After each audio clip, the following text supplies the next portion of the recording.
Let's see. The moon is at 23 Pisces.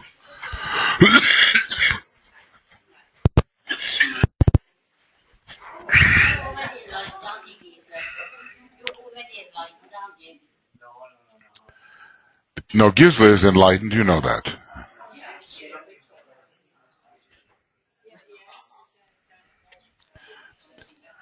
When ah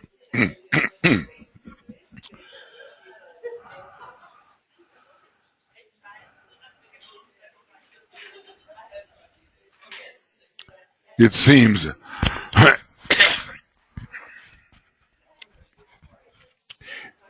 it seems that oh class, hello class. It seems that at 2:36 and 18 seconds tonight, a.m., the moon will move into Aries, and all will be better. Don't you think so? Either that, or maybe we'll hit a crisis of the burning ground, or something like that.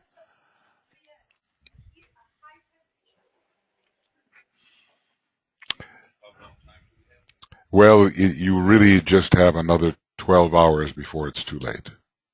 12 hours only. So if you have to make amends or have any unfinished business in your life, these next 12 hours are the time to pursue that.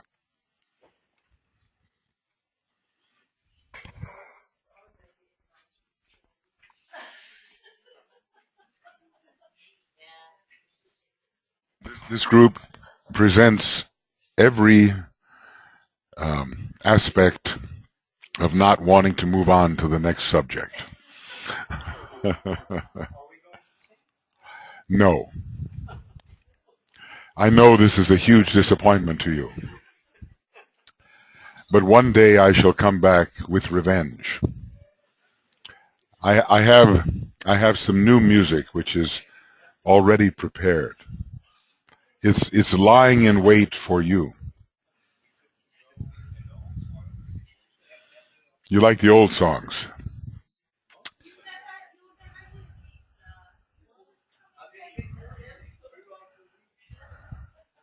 The thing of it is, Gisela, we are when are you leaving? Yes, what time? What time?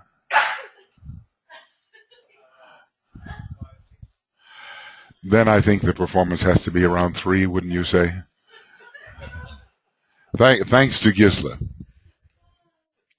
And I delegate to him the task of rehearsing you with whatever songs he would like to have sung.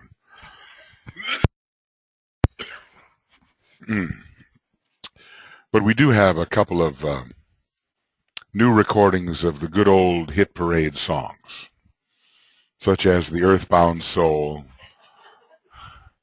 and Pluto, Lord of Death. That's a racy one.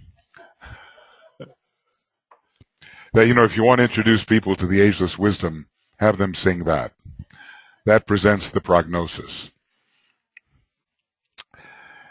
You see how irreverent this class is. It's just terrible.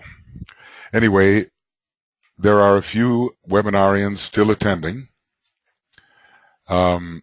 Nicholas is on, but that doesn't mean he's there.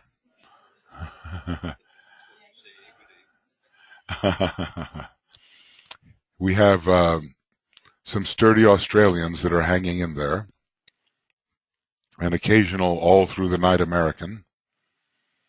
And and Nicole, we have to thank her down in Australia because she did respond and provide that chart about the influences, the source of the influence on the 3 circles of petals.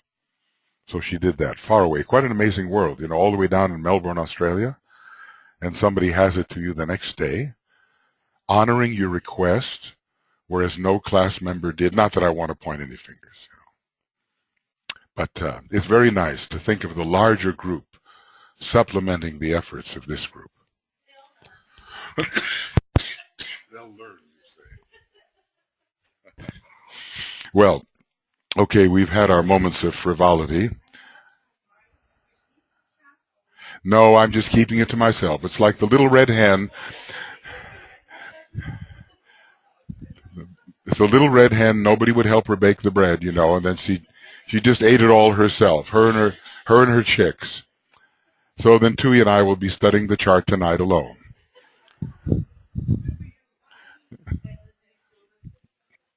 No, really, I will. I will try to bring it forward and present it so that you can have those sources of where the energies came from. Okay, onward. As if, act as if alive, forward. Okay. So we're finished with motion in the causal body. As they say about cosmic fire, we've done it. And now we will move forward to group relations. I'm trying, feebly somehow when you speak to mutter most of your words into here because there's no way to mic everything. Probably it's not too difficult, but we're just not set up for it,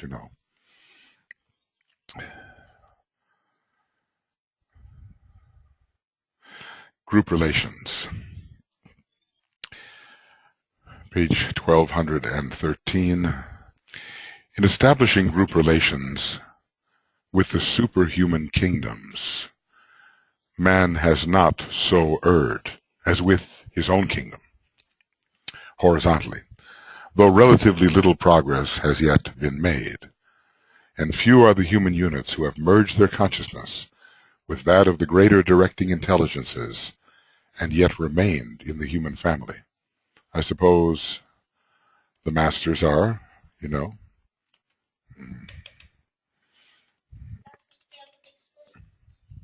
Oh, would you like me to turn on the screen? Not that I'm having a good time here. All by myself, Yes, just a little bit exclusive, wouldn't you say? Not very Aquarian, no. Hiding the screen. Training your intuition.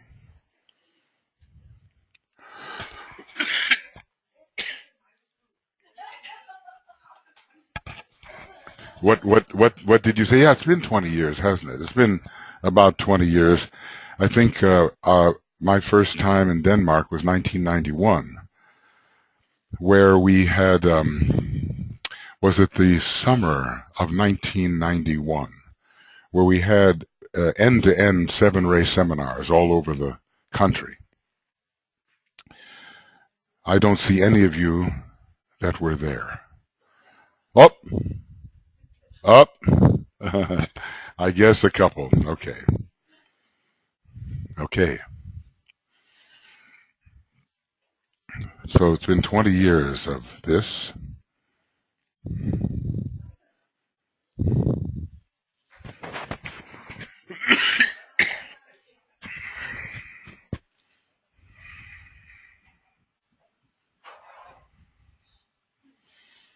All right, what are the superhuman kingdoms? Which ones are they? Which numbers and what names? In establishing group relation with the superhuman kingdoms. Group relation on top of it, which means the master is more interested in relating to the group than the individual. So which are the superhuman kingdoms? What? Well, man is a member of the what kingdom? Fourth. So that's the human kingdom. Now what? What's the fifth? That's a superhuman. That is called. The fifth kingdom is called. Now come on. The kingdom of souls, very good. And the sixth kingdom is called.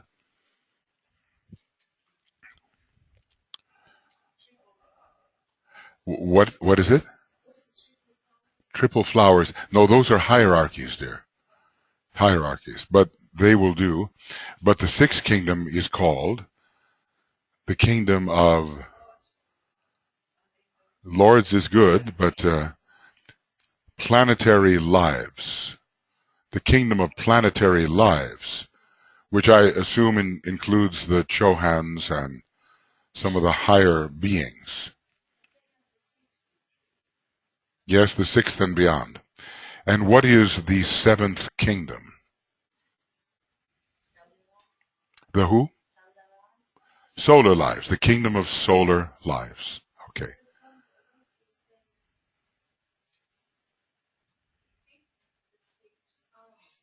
Yes, there are kingdoms and there are hierarchies, and sometimes there's a mixture between them and confusions.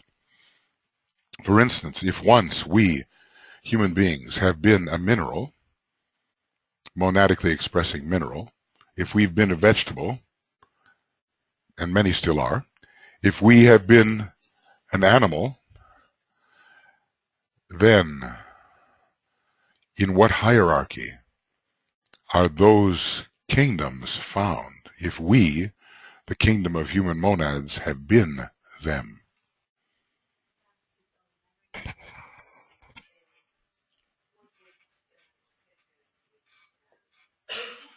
See, my hint here, something that has puzzled me, is in a way, minerals, vegetables, and animals are kingdoms of a certain kind, but they might be members of the fourth creative hierarchy, even though they're a vegetable. So there's hope, see. Isn't that interesting? You know, like in the old days, in some planetary sphere, many of us here were a cabbage, let us say. And we've moved on to being a monkey, perhaps, a broccoli.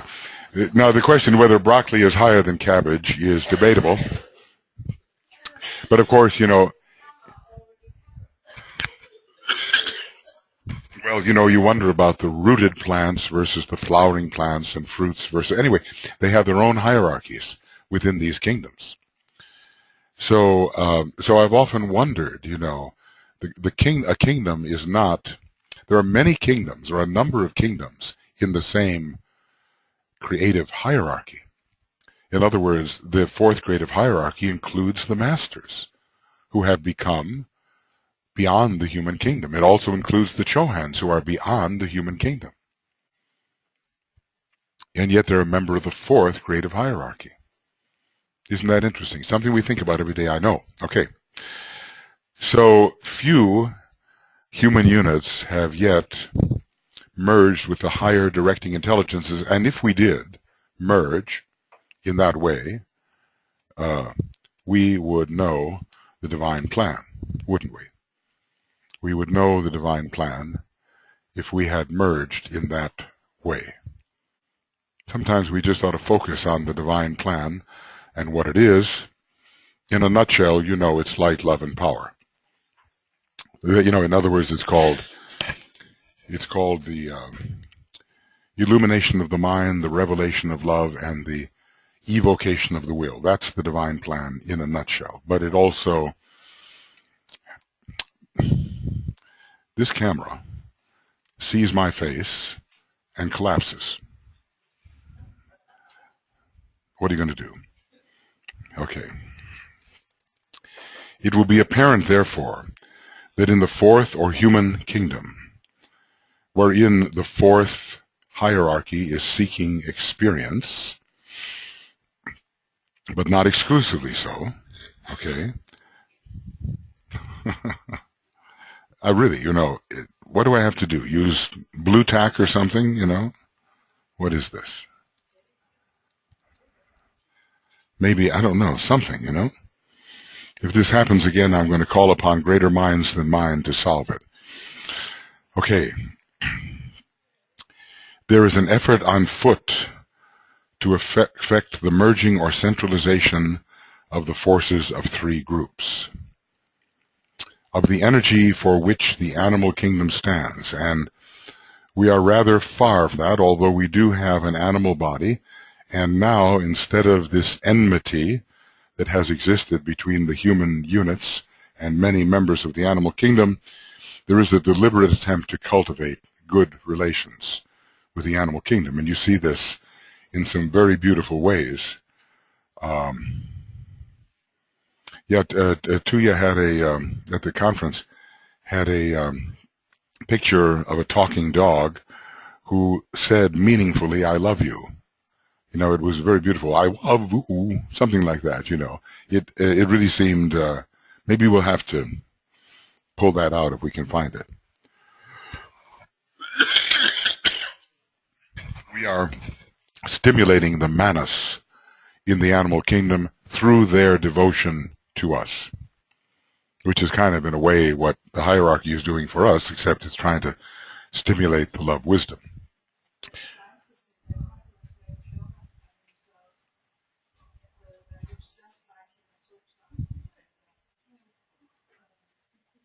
Who's at home? Who's at home? Well, I mean, yes, I know, but okay, now how old is the clone? And is the clone looking 50 years old? Well, we have to figure out how we did that.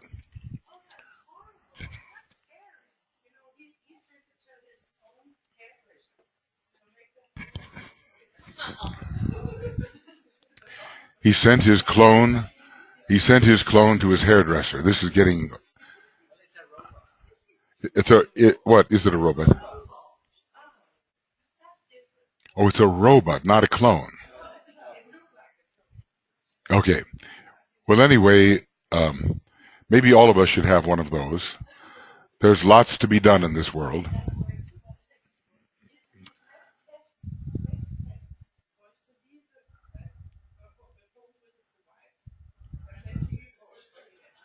And then what? Divorce? Did you say? Oh, okay.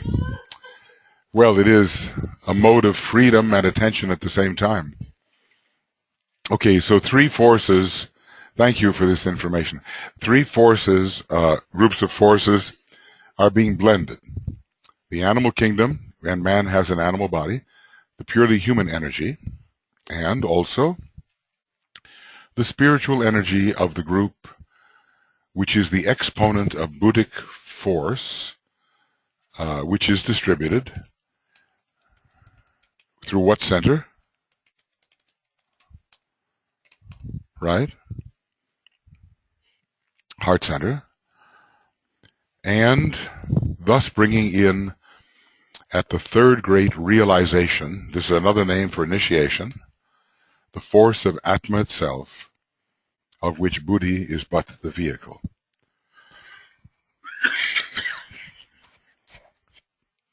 So this is the union that is being attempted at this time.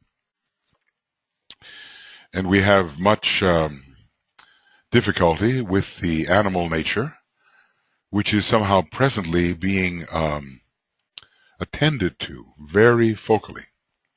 There is a lie going around that you're an animal that lives once, and a lot of people believe it. And it's even promoted by many scientific types.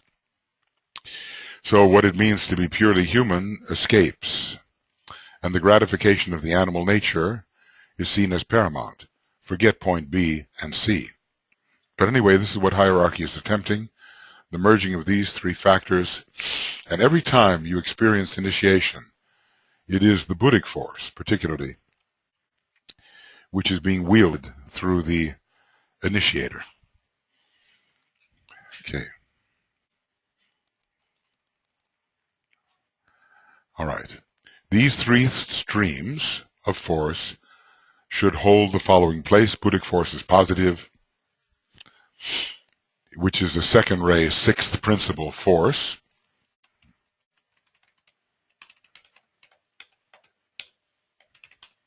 Human energy is equilibrized, fourth ray and Mercury. And animal energy, which is pretty much on the third ray, with some sixth ray, is considered negative. And all of us are faced with the need to unite these three. To word it otherwise, the positive controlling factor in the human group should be spiritual energy. Notice that if we really use the word spiritual properly, we're not exactly referring to the soul on its own plane, are we? Because the word spiritual refers to the spiritual triad, and from a higher point of view, what is the spiritual plane? Specifically, it has a name. What is the spiritual plane? It's sometimes called specifically the spiritual plane.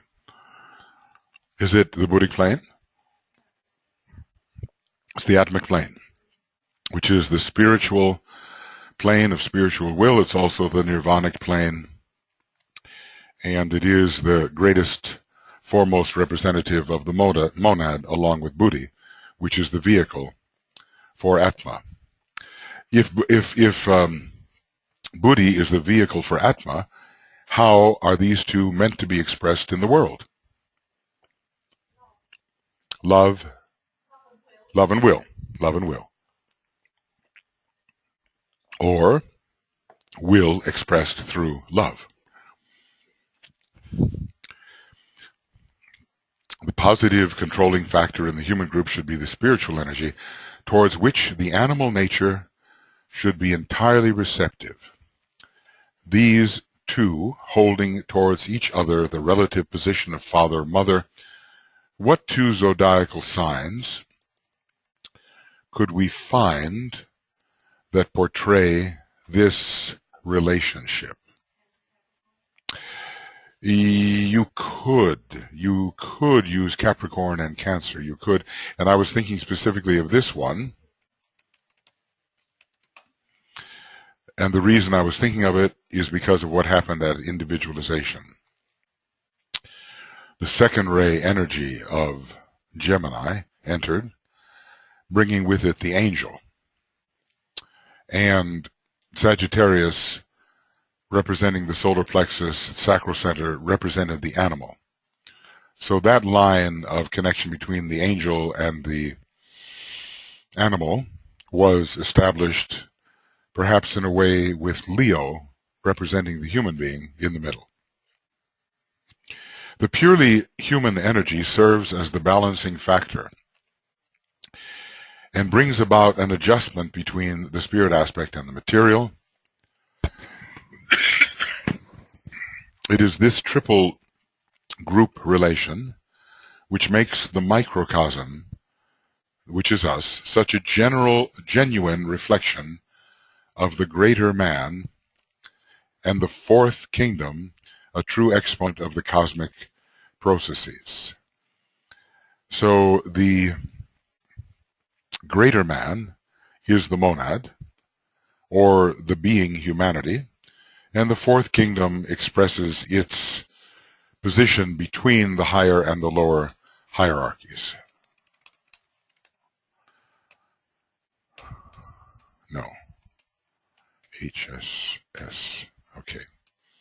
The same laws govern the relationship of these three factors, or govern the interrelation of the Brahma, Vishnu, Shiva aspects. Time and space, or divine opportunity, and I would say time and space in a way are ruled by Saturn, play their part in microcosmic group work as they do in the macrocosmic and cyclic, as they do in the macrocosmic. And cyclic evolution proceeds in its work of group adjustment for both units in order to produce eventual group harmony in both cases. So I think that what we're looking at here is man as the harmonizing kingdom instead of the warring kingdom as it is now. We have great harmonic potential. And when the fourth ray, in its monadic aspect, comes in 2025, some of that harmonizing potential will be demonstrated because of all of the disharmony that we've been through. And a higher aspect of the fourth ray under Vulcan will manifest, giving us what is the integrative word of the fourth ray, the word of integration. Every ray has an integrative word, For the fourth ray, it is steadfastness. Steadfastness is a Vulcanian fourth ray trait, having done all to stand. And it's very different from this oscillation, vacillation, conflict, Mercury as the star of conflict. It is the harmony of the individual with himself and with his environing units. So basically, let's say that modern psychology takes care of this, and his realization of the essential oneness of all life. Essential oneness, not oneness through form, but oneness in spirit, which brings about the great expansions of consciousness and leads to individual identification with some greater whole. And all of us as students of the higher things, we are looking to establish a higher type of identification. And on our planet, that's a really important thing to do. Because our planet, the masters on our planet who stay with our planet, are experts in the art of identification, which means they have overcome lower ego and see their essential oneness with all. Okay, I just don't get it. With all forms of life on our planet. Okay.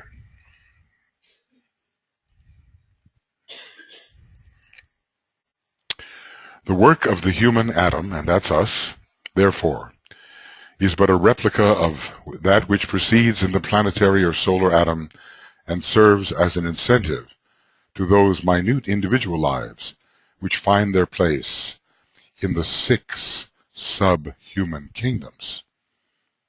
Does 6 make sense? 6 subhuman kingdoms? Or do you usually just think of mineral, vegetable, and animal? But there are 3 elemental kingdoms on the downward arc who are also subhuman. So how many kingdoms are there altogether on our planet and our planetary sphere? 7 we've just named, right? So we have 7 plus 3, don't we? Is that correct? 7 is the normal kingdoms, starting with the mineral, which is on its way up, and 3 on their way down. So we have 7 plus 3 kingdoms. In one case, we have a correspondence of so close a nature as to be almost a replica on a tiny scale. In the others, we have analogies which produce what may be regarded as a reflection of the whole. In both cases, we have basic group relations, fundamental group laws which produce group interrelations.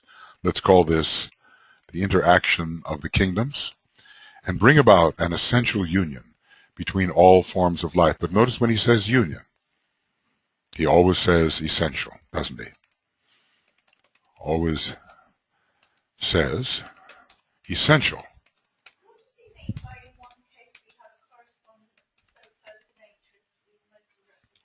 I think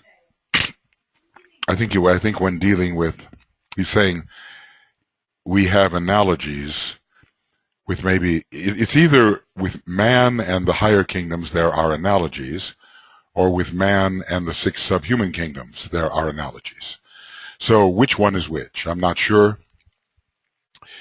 A cosmic fire is based on a 4-fold analogy, which he seems to say is pretty exact.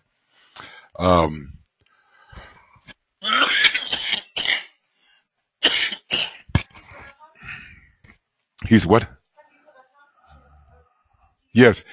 He seems to say that between the solar logos, planetary logos, man, and atom, there's a very exact analogy.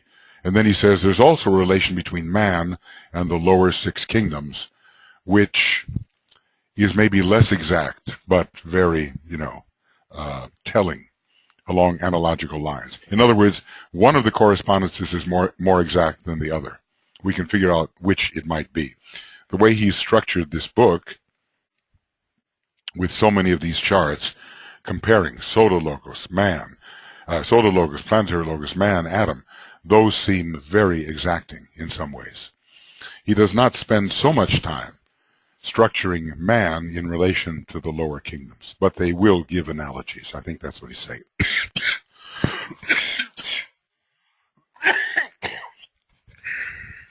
It is not my intention to say much anent group forms and work. It is for the student to study himself and that which surrounds him, and thus arrive at his own conclusions. So he does leave something to us.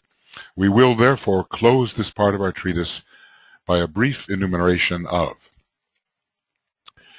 the 3 atomic relations, the 7 laws of group work, laws of the soul, the 22 methods of interplay. Put all that together, 3 plus 7 plus 22, you get 32. Reminds you of the 32nd degree Mason, who's almost the 33rd Mason, which would make it complete. So it brings us almost up to the number 33, and maybe the whole of it is that additional one which gives us the 33. These 32 phases and ideas must be applied in degree to all atoms, the tiny lives which are the sum total of all material worlds, the planetary atom, the macrocosm for all the 5 planes, and the solar atom, the synthesis of all the 7 planes and of the 7 evolutions. So he's got the numbers 3, 5, and 7. He applies the number 3 to the tiny atom of life.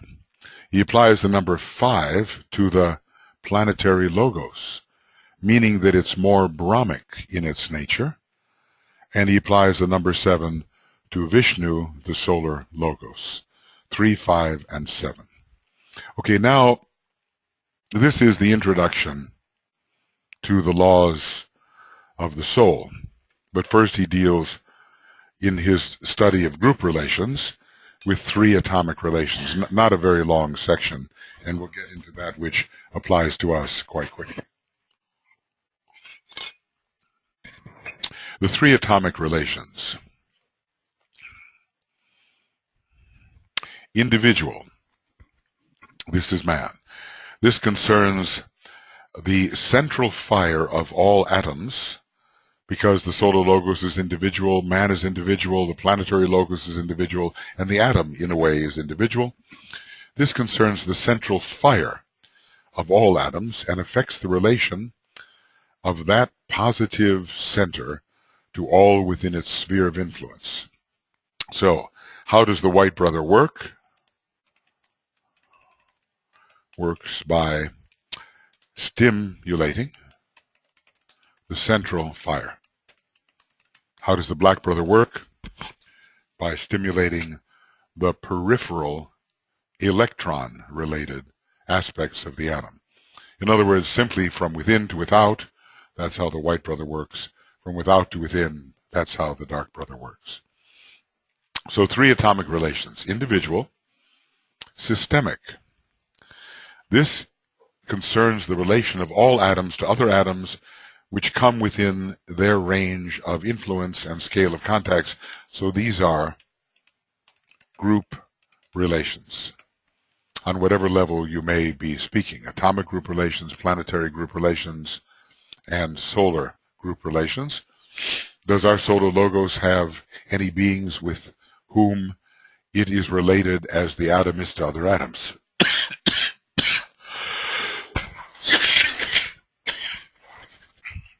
And yes, it does. Okay, then comes the universal. This deals with the identification of all atoms with these particular groups and their consequent submergence in the interest of the greater whole. And on the human scale, DK was attempting this with his students. He says, you're so wrapped up in yourself, but can you identify with and as the group? Can you do that? And all the laws of group work given in the 14 more advanced rules are about identification of the atoms with the group. So these are the three atomic relations: individual, systemic, and universal.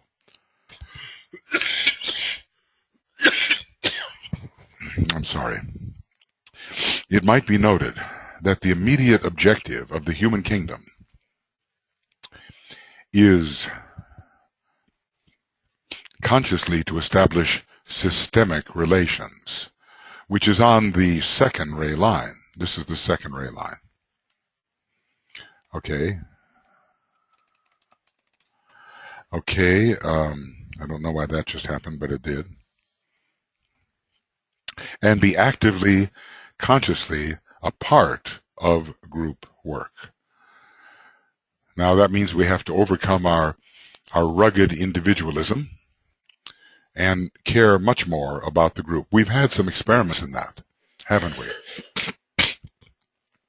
We've had communism, aspects of socialism, and we've certainly had Nazism, and at least two out of those three have attempted to make the human unit cooperate with the group, but they have suppressed the human unit in that type of cooperation.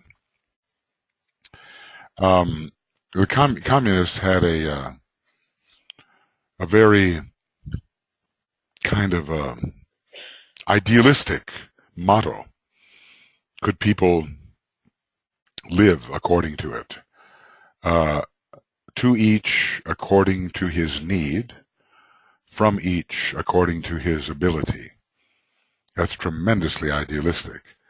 After all, it didn't say to each according to his desire, did it? There's a need factor there.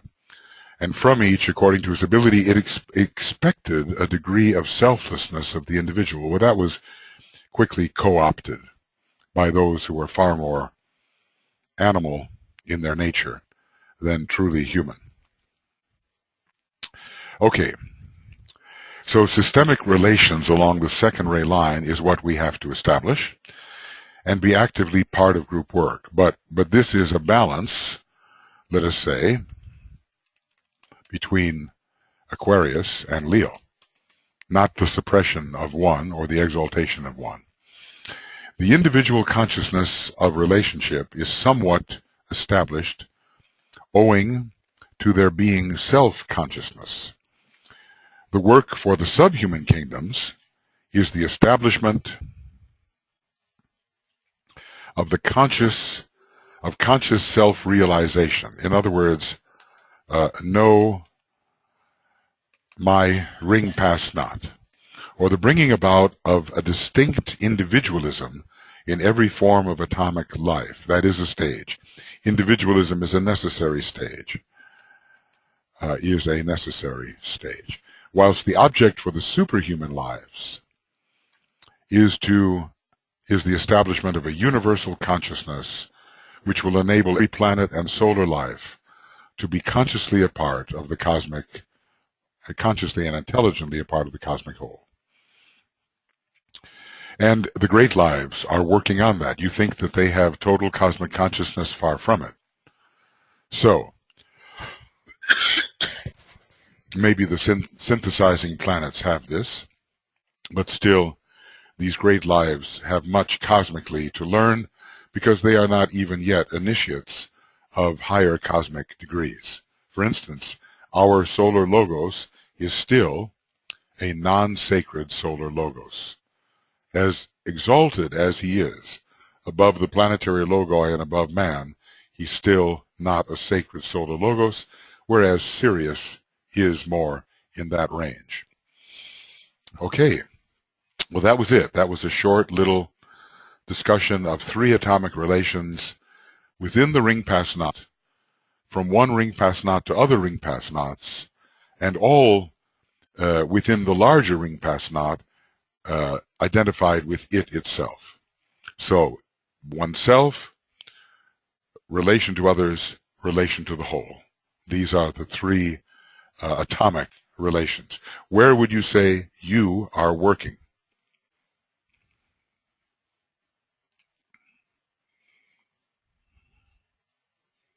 Silence reigned.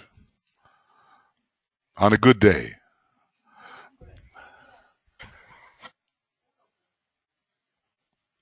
Okay, I think it's probably true that all of them, yes, all of them. But probably in the attempt to become soul conscious, the second of them is more demanding of our attention. True right soul relations under the second law of the soul, the law of magnetic impulse. And occasionally, you know, we deal with these great states of consciousness which occur at the third initiation and beyond, which are an example of which would be called isolated unity, which is not only the state of consciousness of the third degree initiate, but even more the consciousness of the master. And that is the identification of the part with the whole, not just good relations with the other parts, but that's very necessary. I know some folks who go from an emphasis on individualism straight to the universal, bypassing, apparently, the relationship with others. It's probably not a successful line of approach. And it usually means that they are emphasizing their individualism excessively as they struggle to reach identification with the whole and are proud of it. Okay, so, well, you know, that's it. Don't turn left. You know, it's, yeah, the left-hand path is curiously disguised with noble virtues, such as self-reliance, individualism, the ability to be willful and to achieve and to climb. It has many attractive features. One thing it doesn't have is love and relations and sacrifice of one's own nobility for others. That's a big test. You know, it's a test of power, because there is somewhere between around the time of the second initiation, what is called fear, overcoming fear, hatred, and ambition, or the love of power. And there is that sense of what a great individual I am, and look what I can do spiritually. Of course, the eyes are on the self. And the simple sacrifice of oneself for others is discounted, and yet it is, in a way, the fastest way. I mean, you know, Christ, who is the man for others, made the most extraordinary rapid spiritual progress in our second ray solar system. And I wouldn't be surprised that the secret behind Venus, in a planetary sense, is very similar to that.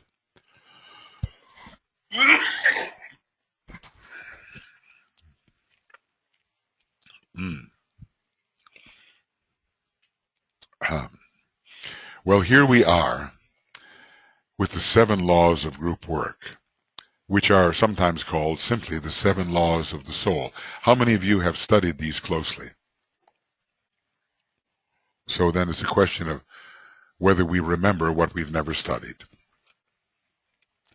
But I trust that you cannot help but have heard of them a great deal.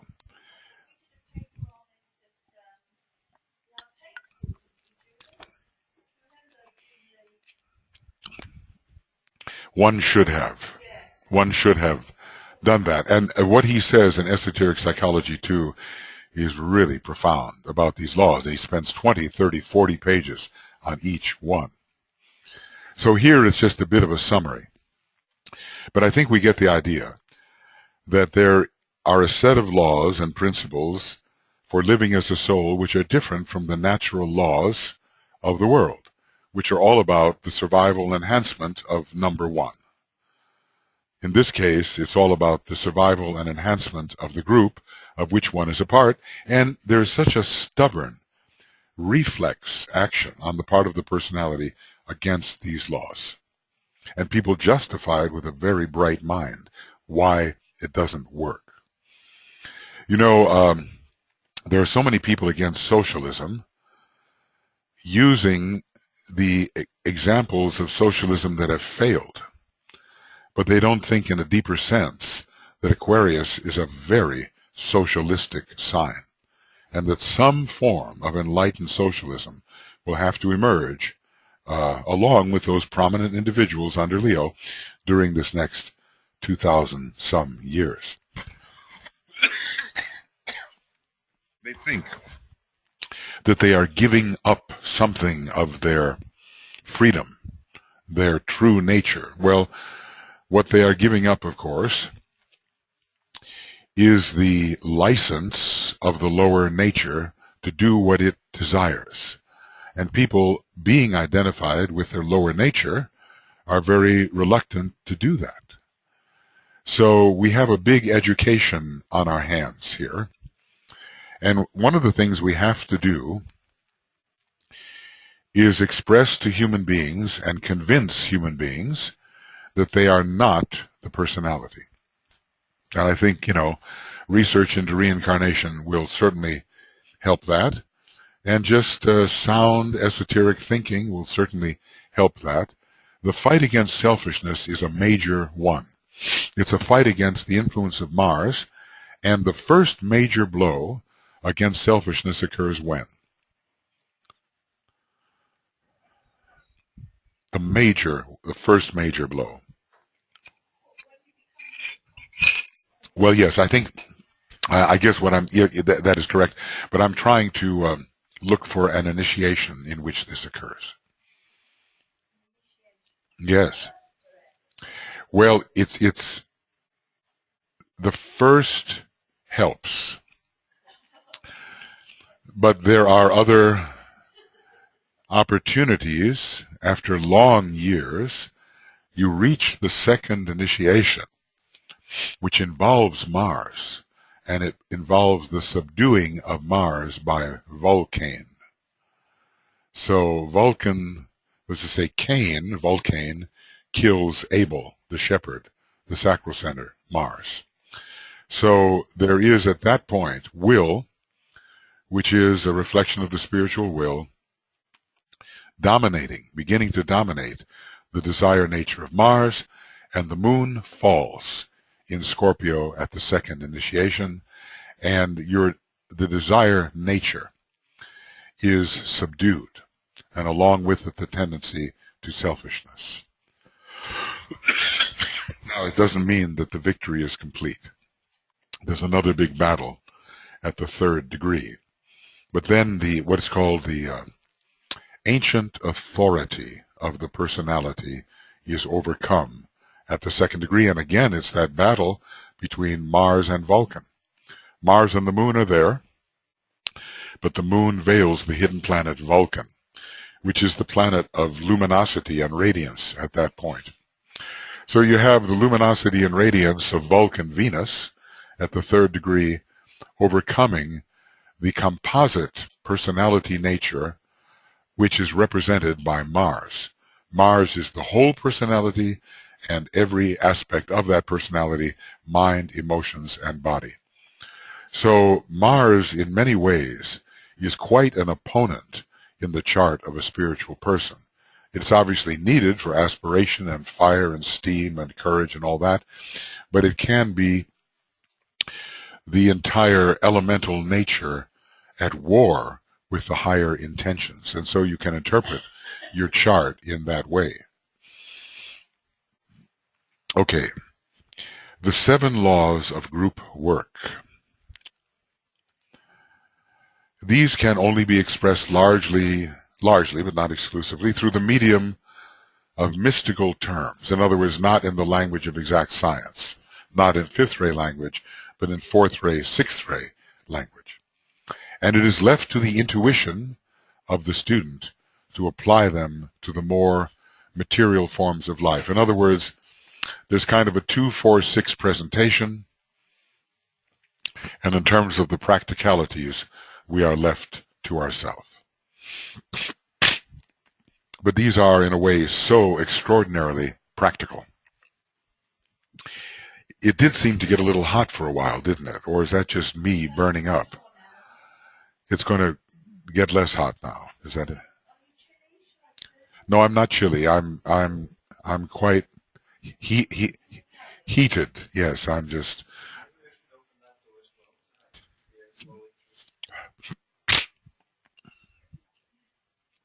Yes, we don't want to become a culture here for little germs and viruses which can make us remember this class for a long time.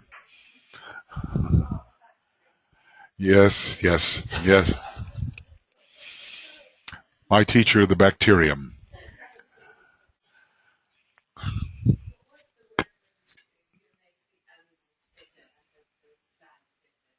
Culture, cultivate. Culturing, yes, this is a... Yes, forget knowledge and wisdom. It's just...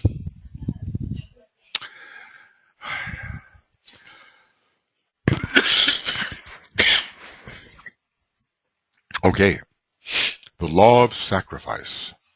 This involves the immolation, which means burning up completely.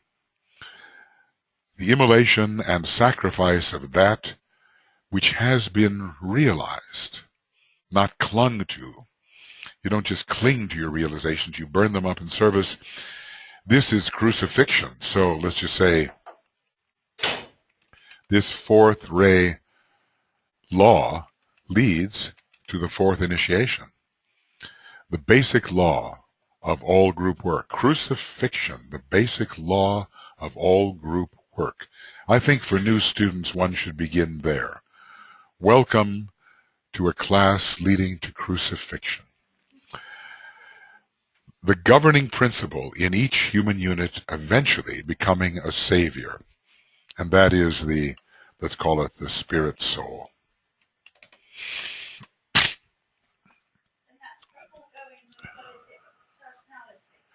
This is the fourfold personality is completely negated at this crucial. You see how the number 4s are appearing here. The fourfold personality, Mercury, and the fourth ray, and the fourth initiation.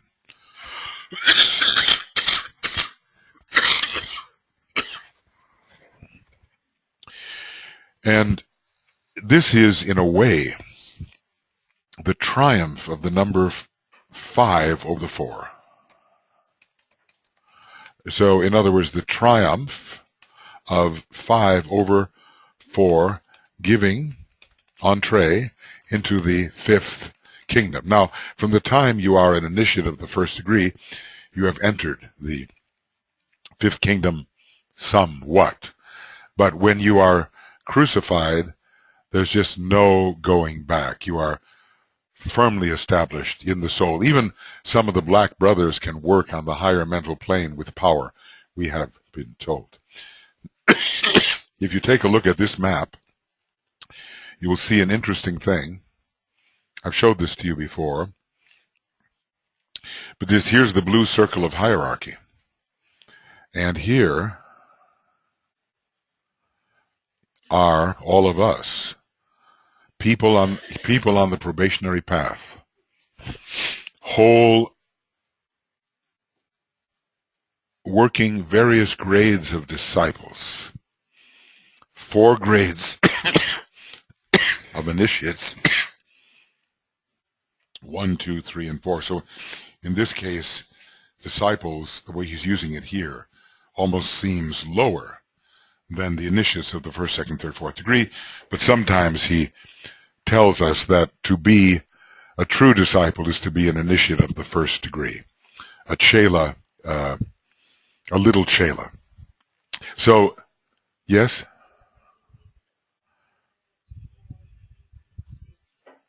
See what well, he includes 1, 2, 3, 4 here. But I guess what I'm trying to show all of these are initiates of the 5th and 6th degrees. They are bigger circles than we are. Because if you really think about it, what are we but points with a circle of expression of a certain diameter or radius? That's what we are.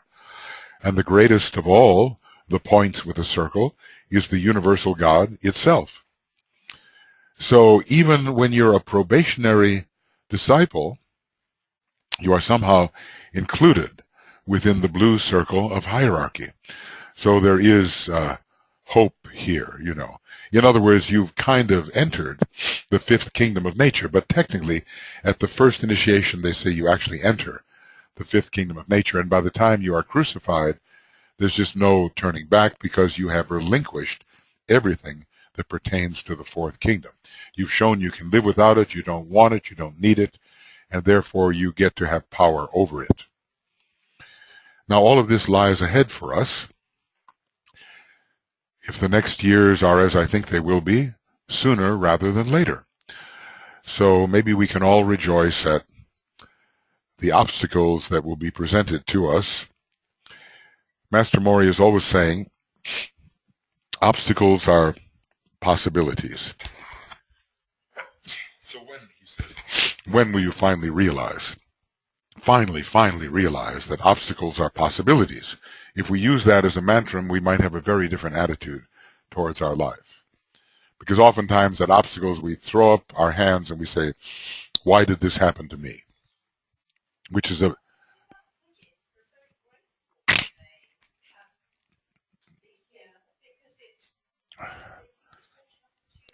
Yeah, they understand Saturn in that respect. Saturn, the god of opportunity.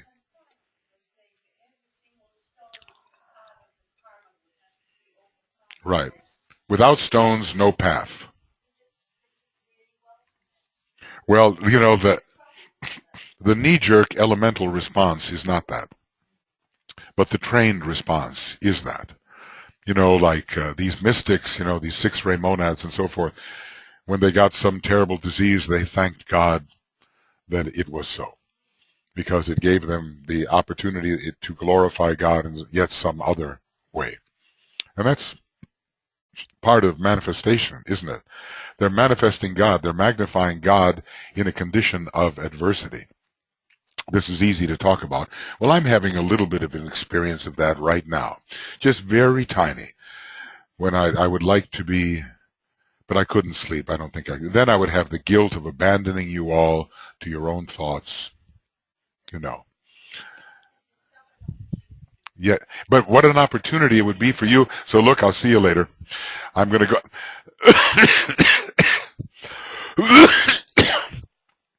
Okay.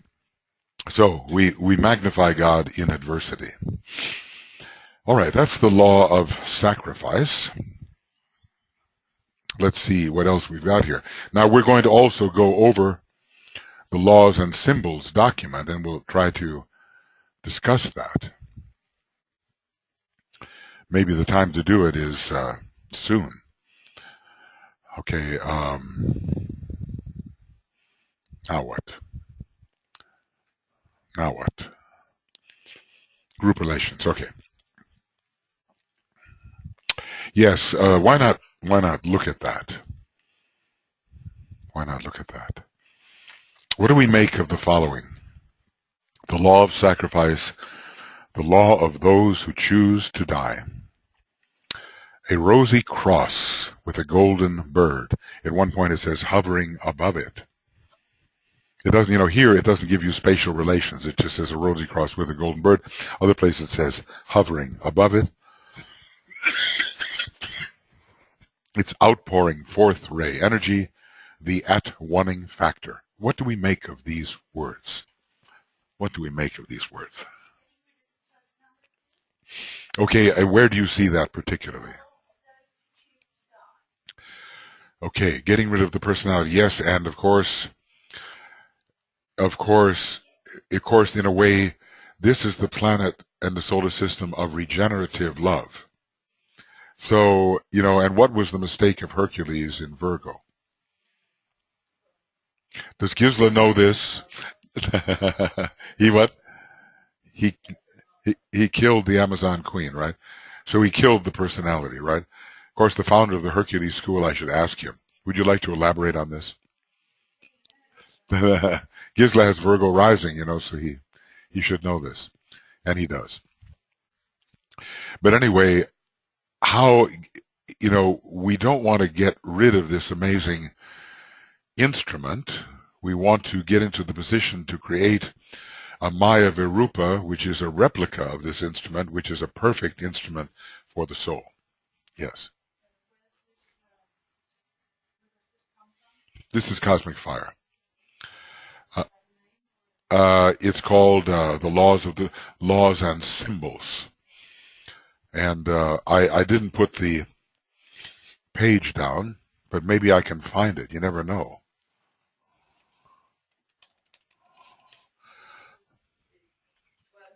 Page 1220. See, it looks like this. So I thought I'd blow it up a bit so you could see it a bit better. Okay. Laws and symbols. Now, what does it mean to die? Does it mean that you lose your vehicle?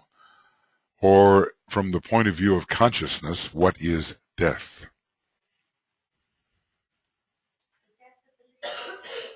The death of the... Yeah. See, what does Sanat Kumara do? He submerses himself in lower worlds, and he stands at his post, foregoing much of the expansion of consciousness which otherwise might be his, in order to live his redemptive life in a lower sphere. So to descend one's consciousness, or to make one's consciousness descend into a lower sphere of opportunity, is death. So in a way, you look at the fourth ray, it works above, it works below. And from above, from the Buddhic plane and other places, you follow the Antakarana down, or the Sutratma, and you establish your position in the lower worlds. You have chosen, fourth ray, to die to higher possibilities of consciousness in order to serve the expansion of lower possibilities. Now, think of it, from the human perspective. There's many a parent, and especially a mother, who home with a screaming kid, and totally tied to the schedule of the child, says, just think what I might be doing if I didn't have to take care of this child. Probably the thought has passed the mind of some. Perhaps, and of course, that means that one, again, using the fourth ray and the moon, under the Capricorn Cancer axis, has chosen a more localized space in the lower worlds to attend to the needs of one who must be served, when I could be having a career or whatever. So I think even on our own little human level, we have examples of what it means to hang out in a lower place, a necessary place. We would feel guilty if we didn't fulfill that place, and to forego, as Master DK, think you not that there are areas of greater interest which attract us or appeal to us, and yet we sacrifice them to take care of you.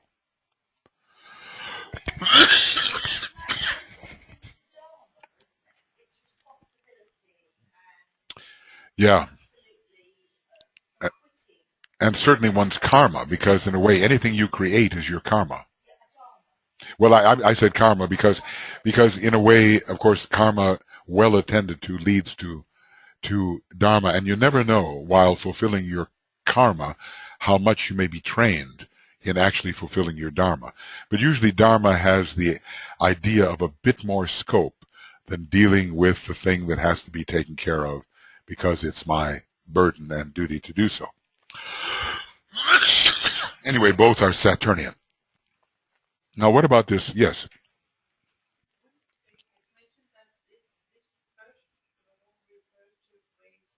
Yes.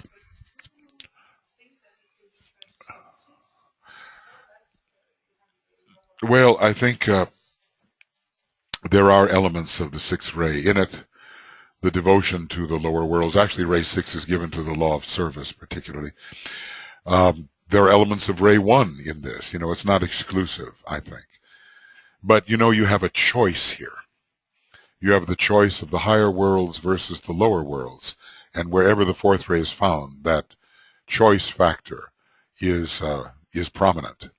And the agony of being split is a fourth ray factor.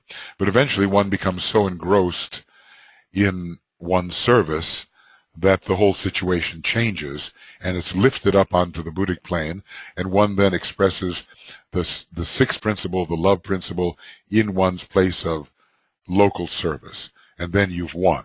You're no longer divided between yourself.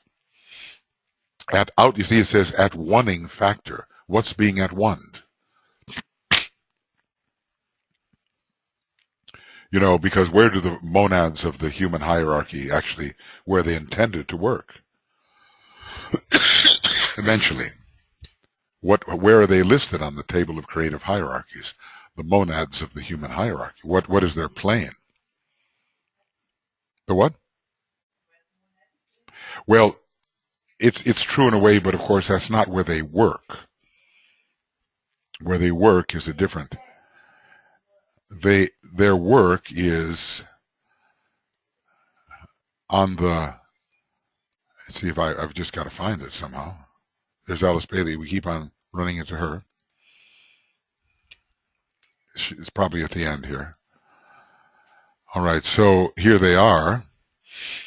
Where is the working sphere of the members of the fourth creative hierarchy?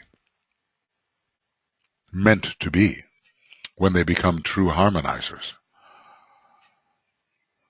Because every one of these numbers is a plane. Right? If every one of these numbers is a plane, then the human monads are meant to work on the fourth or Buddhic plane. We have a fourth ray soul in humanity. One day we will have a second ray soul and a fourth ray personality. That seems to be implied. But for the time being, we have to make our way to the Buddhic plane where we can truly express our monadic nature. Maybe when we become a second ray kingdom in days ahead, we will be able to work from the monadic plane. But right now, monadic plane is home, and you have to go forth to do the work, and that work is on the harmonizing fourth plane.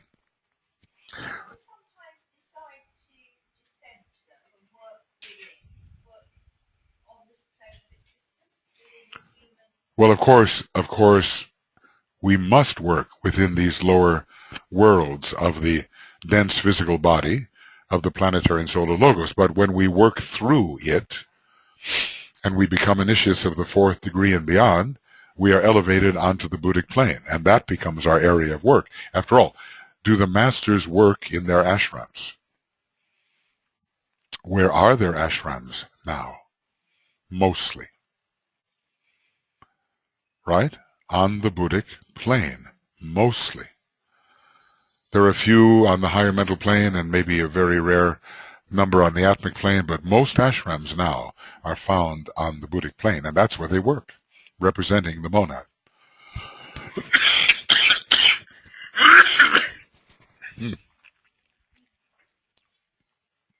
Okay. Why a rosy cross? There's red, there's rose, there's white. That's the heart center. That's the color. Heart center. I think, well, if you think about the Rosicrucians, and they're called sometimes brothers of the rosy cross.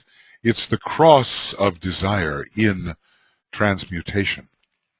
The color rose is particularly connected with what ray? Sixth ray.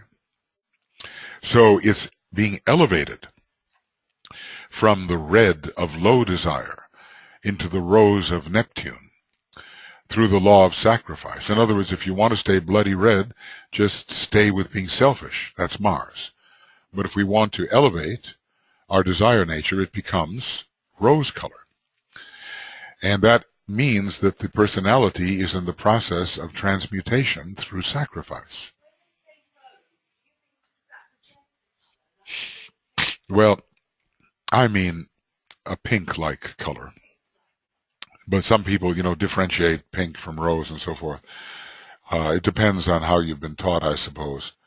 I look at it as kind of a very rich pink, and I look at pink as sometimes more pale, but other people think of it the other way. I would call those pink. Those to me are pink.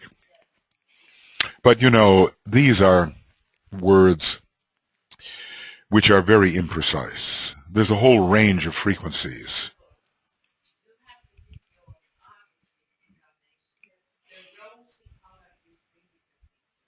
Oh, okay. You see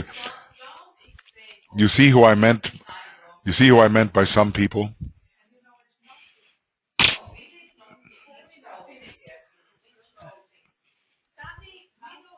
I should study Middle Ages art, and that's really particular. Rose of particular. Anyway, it's not red and it's not white.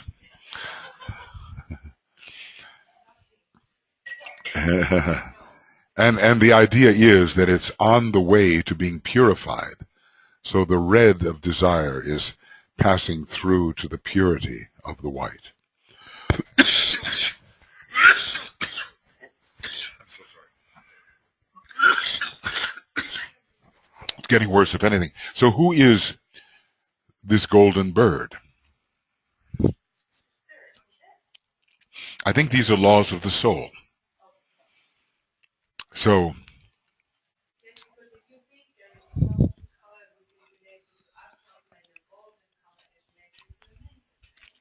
yes, where the soul is found. So it's the gold reflecting the sun-like nature of the soul. The flower of the soul is golden in color. And again, of course, that gold color, it's not yellow exactly, but it does suggest the fourth ray and its relationship to the second ray. So we're going to have the freeing of the soul through the transmutation of the personality, its desire nature, and then the rosy bird will no longer be, as it were, crucified on the cross of matter, but will be able to rise above it. And outpouring, there's different introspective and extroverted ways of looking at these energies, and here he seems to choose the extroverted path. It, according to the law of magnetic control, which is the fourth systemic law under which the solar angels operate, there is an at-oneing going on between soul and personality through the power of sacrifice. Okay. Through atonement, yes. Atonement and at-one-ment. Atonement carries those very heavy, penitent thoughts that we have to flagellate ourselves to make up for all the bad we've done. Whereas Moria says, basically, go and do something better. That's what he says. Don't sit there and repent in that sense of blaming yourself. Just substitute for it something better. And when we do, the personality is at one with the soul, and eventually at one with the Buddhic principle, which is the intuition, which is a larger type of oneness, universal love, and so forth. So the law of sacrifice is not something that as a beginning student of the soul, you say, okay, now I've done the law of sacrifice, I think I'll move on to the law of magnetic impulse. The law of sacrifice is constant throughout the whole thing. Okay. Now, the next one is the law of magnetic impulse, also called the law of polar union.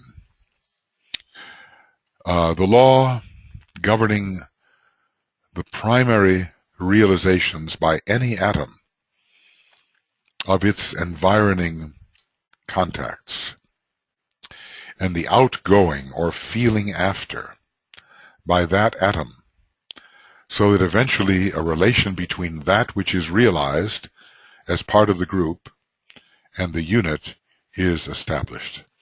So it's in one way, it's a kind of a law of loving group relations, soul relations between units in a group.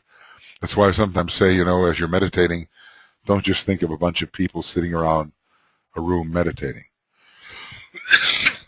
Think that here I am, a unit of consciousness within my soul body, and everybody else is too.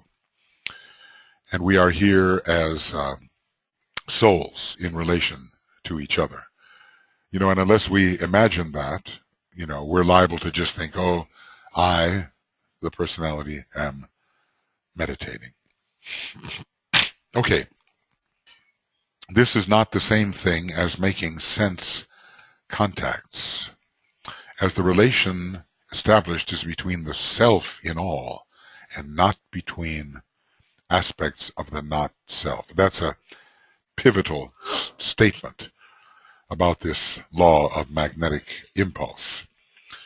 This law is sometimes called the first step towards marriage.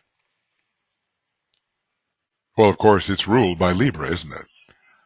Because it's called the law of polar union, ruled by Libra in its second ray aspect. And when you look at what Libra is supposed to give you, you do understand its second ray nature, not just its third ray nature. As I've sometimes said, go here to Esoteric Astrology and go to page 333, and you see that Libra gives you balance attained, divine love, understanding. So that's the second ray goals achieved by the initiate in Libra. Okay. So the first step towards marriage, what is the marriage? Marriage of heaven and earth. What is the marriage? The marriage of one's personal nature with one's soul nature. It's the divine marriage. For it results in the eventual union between man or atom and the group, which produces harmonious group relations.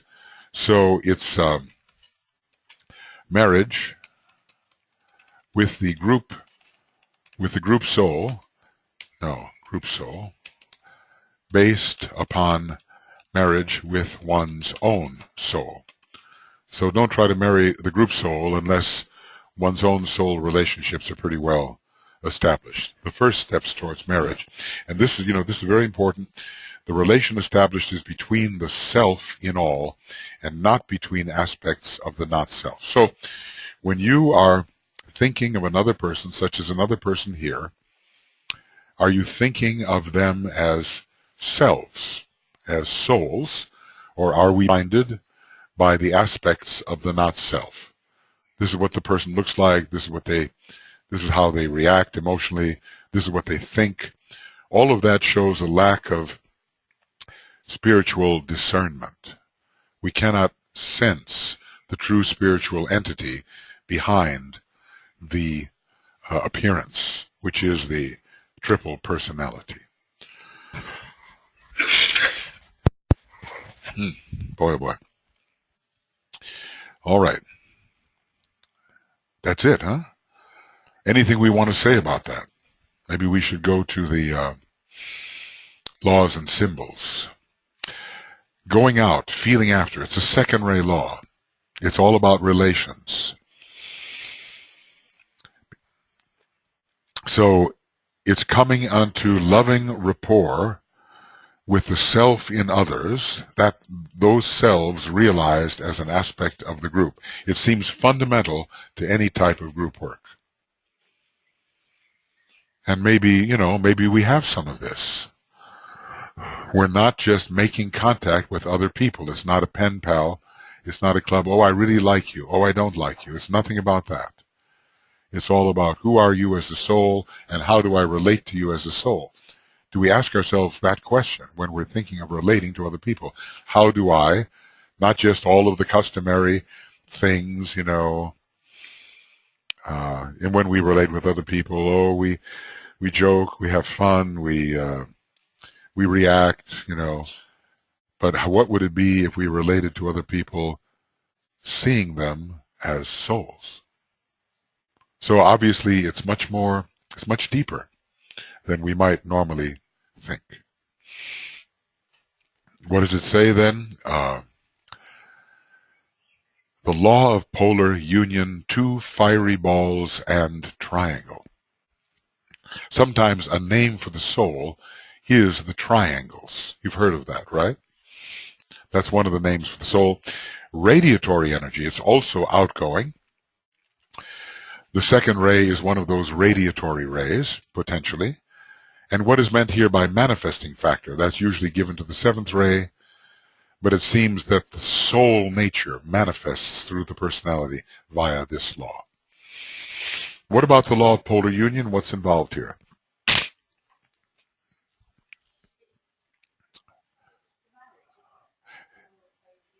Yes, it's a marriage, and it has a specifically anatomical occult meaning in terms of your etheric anatomy. Because in mythology, who was the husband? Well, Venus had a lot of husbands, but who was the most legitimate husband of Venus? Vulcan. So the marriage of Venus and Vulcan is what anatomically? Anatomically, in our etheric system, the marriage of Venus and Vulcan represents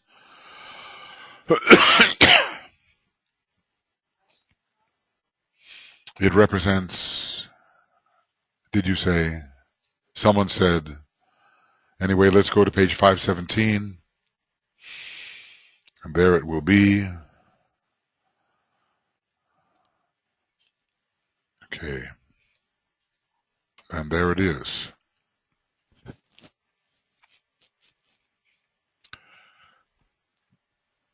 It is the first two, isn't it? The marriage of the head center and the ajna center, the marriage of the pineal gland with the pituitary gland, creating a field of light. And that especially happens at the third initiation, when not only is that marriage occurring, but the carotid gland or ajna center is Alta major center is also involved. So this triangle exists, which evokes the third eye. And when the circulation of the triangle exists, then we have a true polar union. Then soul and personality can be said to be at one. So in Esoteric Psychology 2, he does talk about the specifics of this, and it would be worth rereading. The law of polar union. Now, when we use the term the pair of opposites, or the pairs of opposites, what do we usually mean psychologically? Pairs of opposites are pairs of opposites. Yes. Yeah, it's masculine, feminine, masculine, but it specifically means the soul and personality. Psychologically, it so often means that.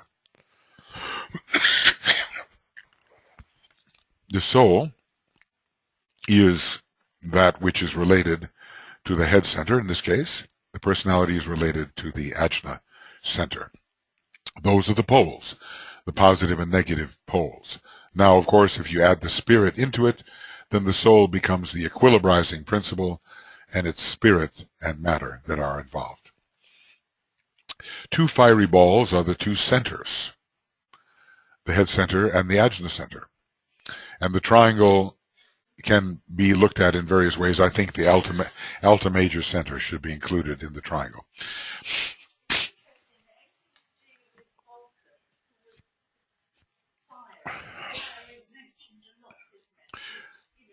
In relation to Vulcan?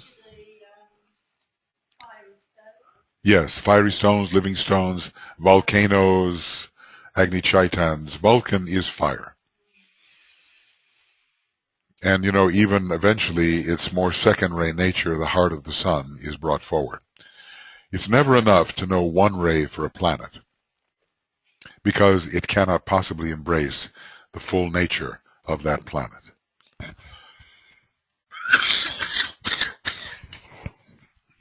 Radiatory energy, well, you know, the second law of healing is involved here, or is it the second rule? Let's just see. Esoteric healing.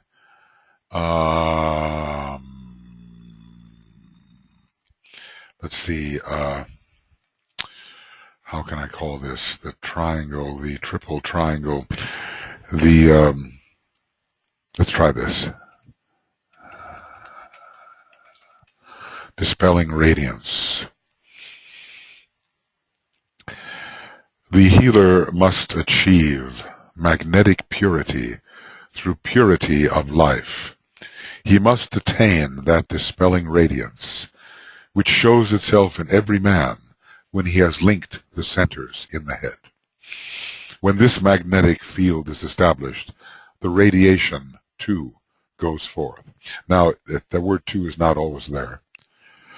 The radiation then goes forth. That is more the proper statement. The radiation, too, goes forth, okay? The healer must attain magnetic purity. This involves great personal discipline in the daily life, the will of the soul under Vulcan, and the habit of pure living. Purity inevitably and automatically results in radiance. That's the key. Purity inevitably and automatically results in radiance. Now, the sign of purity, particularly Virgo, does Vulcan have any connection? Of course.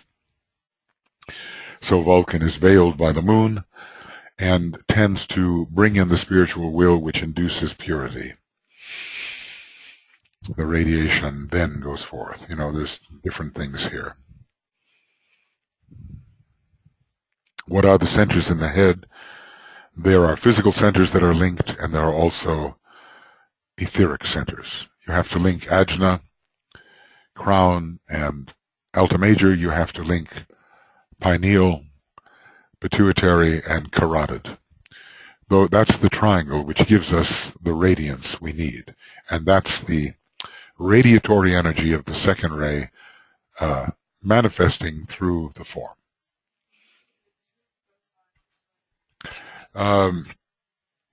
Yes, I think there's another triangle there.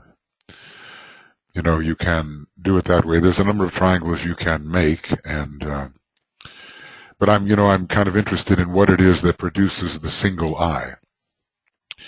And with great purity of life, when the circulation in this particular triangle occurs, the third eye is evoked.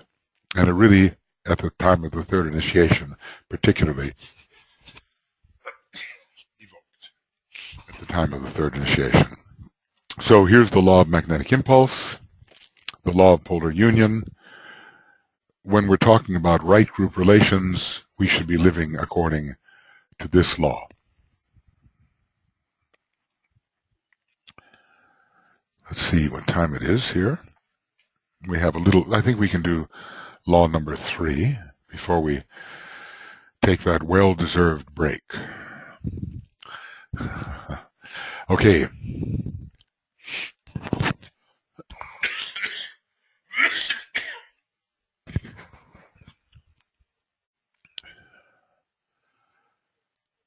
Okay. The law of service. This law, for want of a better name, which in a way he does give, concerns the identification of an atom with the group interest and a steady negation of the atom's own material interests. Actually, DK tells us it's a little difficult to serve. He says much discussion is existing about the value of service and how wonderful it is, and few people realize how much sacrifice of time and interest goes into service. Okay. The identification of an atom with the group interest and the steady negation of the atom's own material interest. This is us. We are the atom. and the planetary logos serving as the atom and the solar logos serving as the atom. It really deals with the process or method whereby an atom, positive in its own centralized life, gradually becomes responsive and receptive to the positive life of the group. It's a very abstract way of looking at it, isn't it? He's looking at sort of chemical, physical dynamics as if we are all atoms. We are oftentimes self-guided. What would happen if we were group-guided? How would we achieve group-guidedness? Would we not be soul-conscious in order to achieve group-guidedness? Let's see if I can find that principle here. Okay. Sacrifice, service, time, interest. There it is. Service is usually interpreted as exceedingly desirable, and it is seldom realized how very difficult service essentially is. It involves so much sacrifice of time and of interest and of one's own ideas.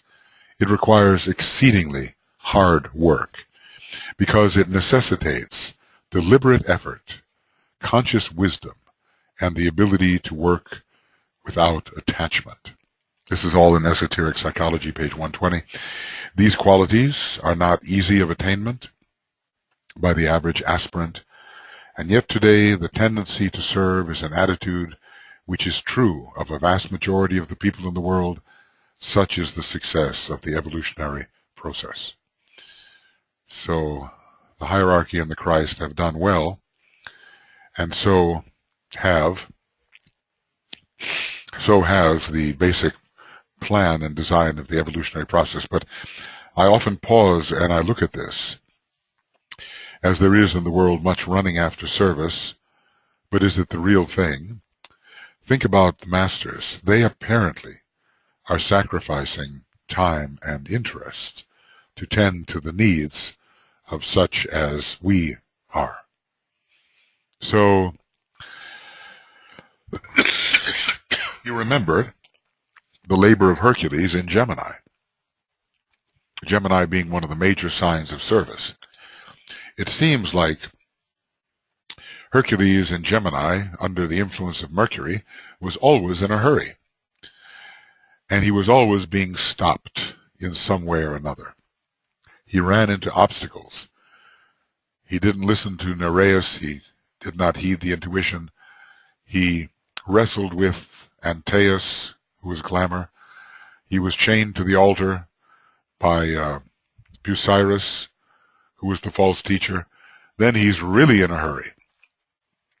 And he running after the golden apples, and he discovers that Prometheus is having a problem and needs a little bit of assistance.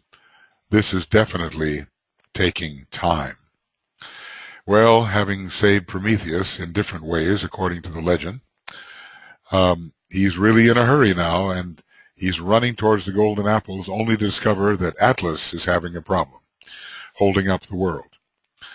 And he needs to stop and help Atlas hold up the world. His conscience is so developed that, of course, he does this, and forgets how much in a hurry he is to find the golden apples. And upon his helping of Atlas, the world rolls off Atlas's shoulders and his, and the apples fall into his hand. So this idea of speed is not necessarily what it appears to be at first. So if you say to yourself, I can't take out time to serve, I've got to achieve. It's the slower way, isn't it? And if you're not willing to sacrifice your time and your interest in the golden apples don't come to you. These are the, apples of knowledge of the deeper things. So there's a lot to learn in this Gemini labor, isn't there? Anybody to whom that applies here, besides all of us? Anybody have that Gemini energy, particularly knowing what that's about?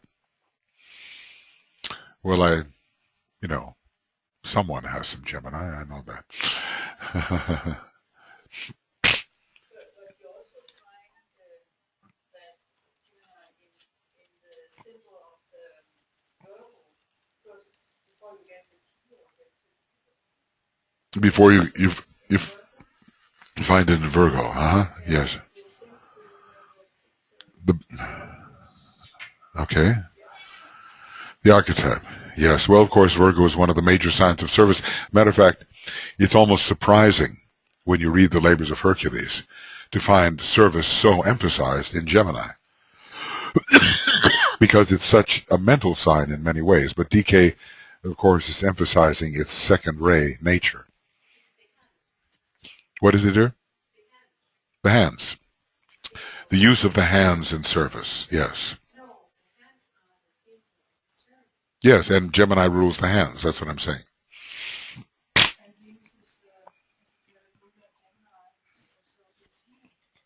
It's healing, you say.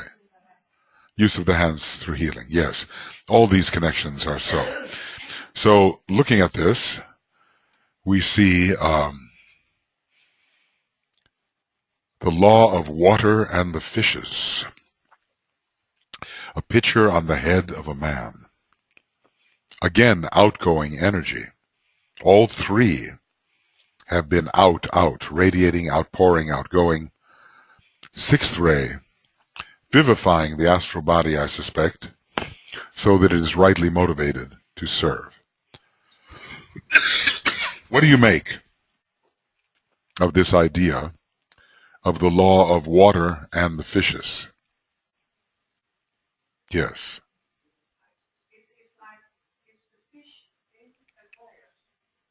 The fish in Aquarius. The greater fish. Drinking that.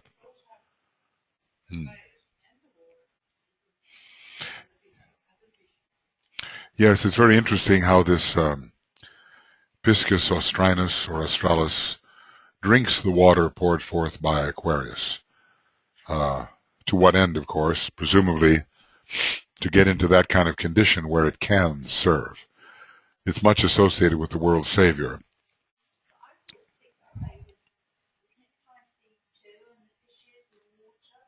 Yes. Yes, Pisces is connected here. Pisces is definitely connected here, yes. Pisces on the sixth ray. And the devotion to service. Now, of course, the thing is, fishes need water. Especially the water when it represents the higher spiritual energies. And this is supplying that higher type of water to the fishes that are swimming in the ordinary ocean of matter and illusion. So all of us, I suppose, are required, once we have a full pot, to do something constructive with it. Now, what do you make of the idea that this symbol is slightly different from the water bearer symbol? Slightly different. This is the picture on the head of a man. Yes, it's a vase.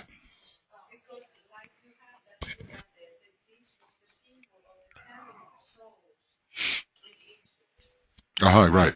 In a perfect, carrying the soul. Yes.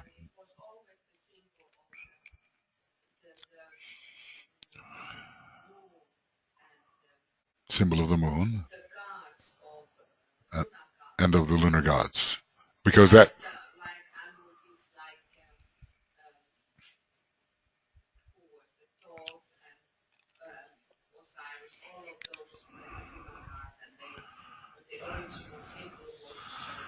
Even for Isis has a picture.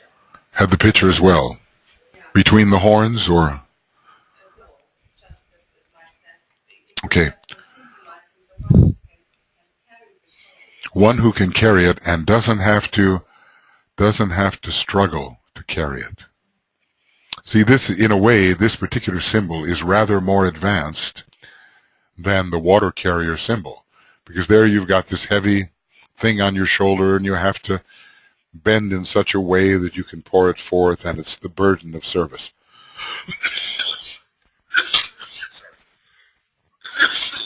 But with this symbol, you have reached poise and balance, and it's a natural thing that the waters just pour forth out of the top for everybody's benefit.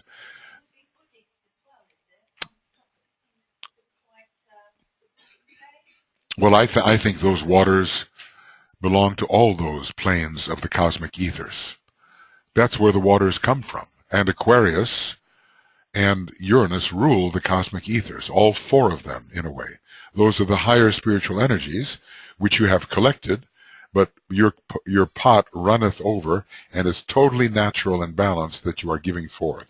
It's not a directed effort. So we have moved beyond the water bearer, per se, in this symbol of service. No, actually it doesn't. It's just, yeah, and there are some of those pictures by Alex Gray about the etheric nature of man, which seem to show the circulation of the energies just coming out like a fountain. Yeah, like a fountain.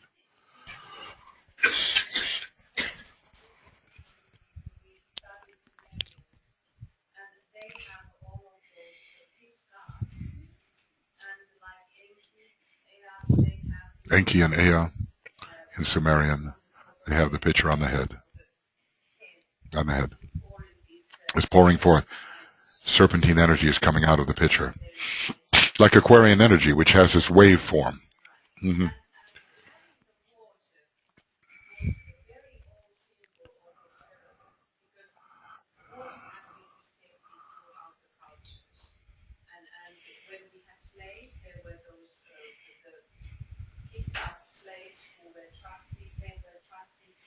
To carry the water, slaves were trusted to carry the water and give the water where needed. Everywhere. Wherever agriculture, someone has been nominated to be the water carrier, some trusted person.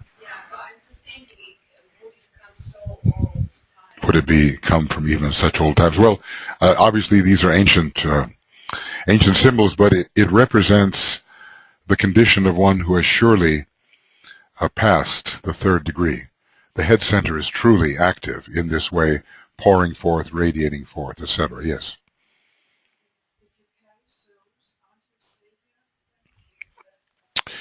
Well, you are, it's the burden of the self, the burden of humanity, the burden of the world. These are the Aquarian things. So what's the difference, we finally say, between a server and a savior? And I think it's, they do similar things. The sixth ray is there for both, perhaps, but the sacrifice, according to God's will, is even more demanding of the Savior. Because what are we told? That many people take the final initiation in Aquarius, the majority. Some few connect with Shambhala and take the final initiation in Pisces. Some few. So it's Pluto, and it's extremely self-abnegating. In Aquarius, you just have this marvelous time, in a way, pouring forth for all humanity what you have.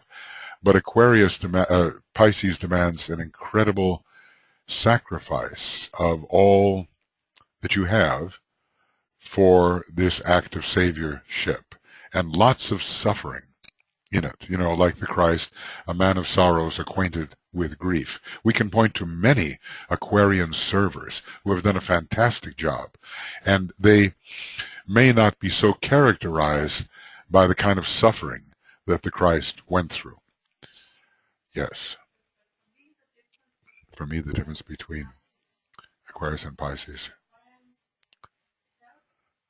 Aquarius helps others to save themselves, where Pisces, saving them. So you're saying there's still a self-motive in Aquarius, or it helps others to save themselves. It teaches the man to fish, so to speak. Well, I think it's a very worthy subject to ponder. DK does make a distinction, saying most people end their career in the human kingdom in the sign Aquarius, most, but some few in the sign Pisces and connected with Shambhala, where the relationship with the divine will is even more exacting. It's like this in a way. The Christ, we are told, had a plan to save humanity. He had his own plan. That would have been maybe his Aquarian plan. But then in the garden, he was shown what the divine will was, and he realized that his plan was not as good as the plan of the Lord of the world, to which he submitted himself in total self-abnegation. So it's obedience, it's surrender, it's really not my will but thine be done, Father. Yes.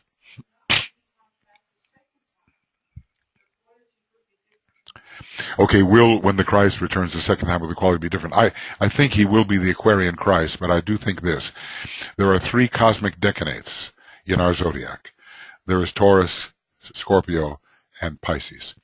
And I think the Christ will always be associated in a deeper sense with that great second-ray cosmic decanate, which is Pisces itself. So in a way, no matter living through the Aquarian age as the Aquarian Christ, his deeper identification is with the sign of Saviors. This sign is very interesting, Pisces, because it is the rising sign of Master KH. I believe Pisces is the rising sign of the Buddha. DK seemed to hint at this. It is, I think, the rising sign or the sun sign of the Christ himself. In other words, when you look at the Christ's astrology, you look at the major signs connected with him as a spirit soul, probably they're going to be Libra and Pisces. Whether Pisces is rising or Pisces is the sun sign, I don't know. But he is the foremost example of the path of Earth service at this time, and the path of Earth service is ruled very much by Libra and the green dragon and so forth.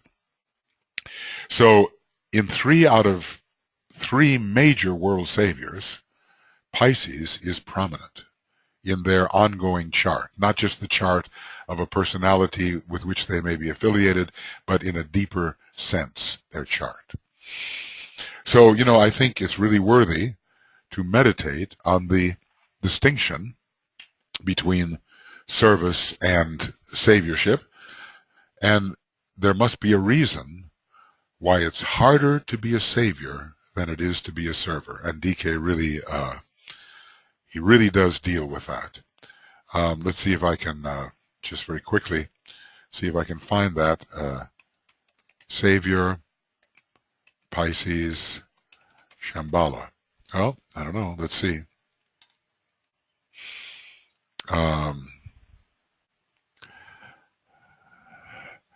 All that is taking place for the will aspect of the second ray focused in Shambhala expressed itself through humanity and is consummated in hierarchy. That's not the reference I was looking for. It's the idea of where you end your career. What I'm gathering from this is that the third initiation is very Aquarian, the fourth initiation is very Aquarian, and many take the fifth initiation under the influence of Aquarius, where you have this universal love. In terms of Pisces, I don't think it's so much connected with the third initiation like Aquarius is, but definitely with the fourth, and definitely with the fifth. Let's see, fifth initiation, Pisces, Shambhala, maybe fifth initiation, Pisces, and there's nothing there. Not there. No, not there. Anyway, this reference does exist. Maybe you've run into it, and I hope I haven't erased it from my book.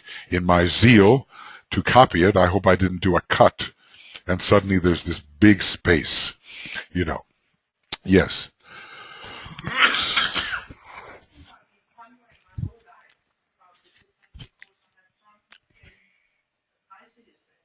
Yes. You have Sun in Pisces and rising sign Aquarius. I think What I learned through a class is that when you try to what I, save people, what I learned through Aquarius is when you try to save people, away from them you take the opportunity away from them. to grow. Many people do. As many people do, they do it for you. But then Master Moria says you're putting on chains when you do that. On the other hand, the great saviors like the Buddha, like the Christ, like Master KH, they're not really doing it for you, are they? In other words, from the human level, there are many Piscean people that say, let me help you. Let me do it for you. Here, oh, poor you, let me do it. That is taking away the opportunity. The greater Pisceans don't do that. They somehow have such deep understanding that they know uh, what it is the person has to do for themselves. Yes, They say these two lines on Buddhas or two lines of Buddhas and Bodhisattvas. Bodhisattva line is the one The Bodhisattva line comes back. because The one comes back. the consciousness line it means that It's the consciousness line. the new It means they will always bring the new teaching. Yes. Okay. for the Yes. next step. Okay. Well, I'll try to find that. I'll try to find that reference where he deals with it. But meanwhile, I think we should take our break and come back and we'll do the law of repulse, where forever after you will not want Danish cake or pastry. It will be one of the things that you will want to repulse as inimical to soul consciousness.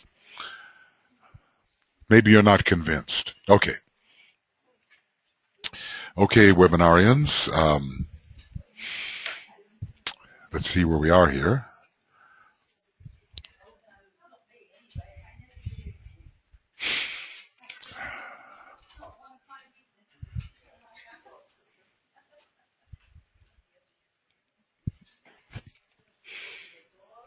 Immolation. Do you remember that? I'll show you. What a way to go. It's in Letters on Occult Meditation around page 15 or 16.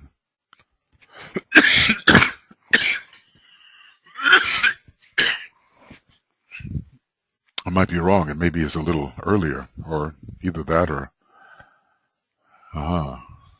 oh, it's a little late. It's a little earlier. Okay. Don't tell me I erased this too. Is that possible? I don't think I could have possibly. You say it's an elemental? Oh, how did I get there? Okay. This is speed reading, you know?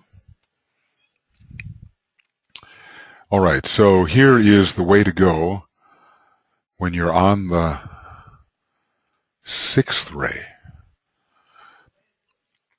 Okay, so you have this to look forward to if you're on the sixth ray, all right? The ray of devotion is preeminently the ray of sacrifice, so that ties in pretty well with the idea that it should also be involved with the law of sacrifice. When it is the egoic ray, the method of approach through meditation takes the form of one-pointed application through love of some individual or ideal. A man learns to include through love of person or ideal. He bends every faculty and every effort to the contemplation of what is required, and in sacrifice for that person or ideal lays even his causal body on the flames of the altar. It is the method of divine fanaticism that counts all lost apart from the vision, and that eventually sacrifices joyously the entire personality. The causal body is destroyed through fire, and the liberated life streams upward to the spirit in divine beatification. You know, in the beginning of Letters on Occult Meditation, there is the goal of destruction set before all of us. What method of destruction will we choose? It will have to be according to our egoic ray.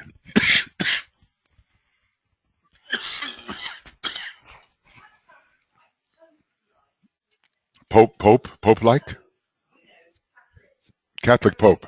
Well, it's a sixth-ray religion, although actually he does tell us that Catholicism is a first-ray religion with a third-ray manipulative financial personality, a sixth-ray mind, a sixth-ray astral body, and a seventh-ray ritualistic physical body. So the rays of the Catholic Church are very interesting. But first ray is behind it all. After all, it is the Church of Rome, you know. And Rome had just a little bit of the first ray, no? Rome had a lot of Aries and Leo, even though I think the city Rome is ruled by Taurus and maybe Leo. I'm not sure. But certainly the megalomania that the various emperors were given to was an example of Leo, and certainly the constant traveling to conquer, thank you, was an example of Aries, I think. The road building, he said, was the example of Taurus. What is it that Italy even now has the motto, I carve the paths? Is that what Italy's motto is? Do you remember? A motto. A motto. I carve a motto. I carve the paths. I think that's it. I think. I carve the paths. There's 4 references. Her motto is, as you know, I carve the paths. Italy, 4th ray of harmony through conflict, 6th ray of idealism, and probably somewhere in here, I carve the paths is probably over here. Italy, 4th ray of R6, I carve the paths. Spain is very interesting. I disperse the clouds. It's another 6th ray soul country, which will be involved in the dispersion of glamour. Once it overcomes it, you know, obviously. I carve the paths. And let's just see, I think Rome, Taurus. Let's try that. Funny how we get on these different tracks. Rome, Taurus soul, Leo personality. But you know, there's so much war in it that at some time Aries must have been an important aspect of it. The Leo personality, I think, goes with the various megalomania of the emperors of Rome. And also, remember, where Leo appears, the opportunity for cosmic evil is pretty strong. It happened in Italy, which has a Leo soul. It happened in France, which has a Leo personality. And Hitler is said to have had very powerful Leo in his horoscope, his soul horoscope.